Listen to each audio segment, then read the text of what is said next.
Ana hozir yana bitta akamizga avtomodreski apparatimizni o'rnatib berdik.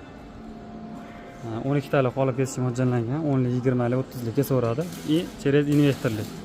Akamizni qoliplari bor ekan chala yasashga yordam berib yubordik. Akamiz o'zimiz vodiydan, Andijondan, Asakadan to'g'rirog'i qoliplar olgan ekan, yaxshi chiqmadi. O'zimiz bitta probaga qolib olib berdik. Qo'yib berdik, xudo xohlasa zo'r chiqdi. Mana bitta mishalkasi bor ekan. Oq holatlarda, rasvo holatda.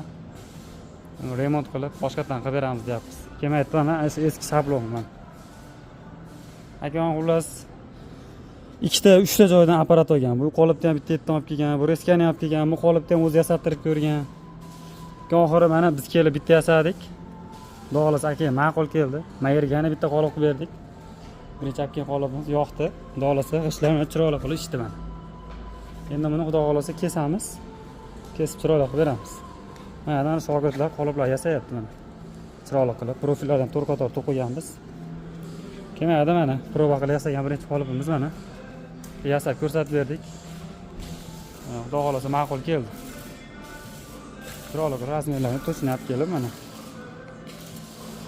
Bunga zakazlar kerak bo'lsa, gazobli stanoylardan, abordonlardan aytaverasizlar, chiroq qilib yasab beramiz.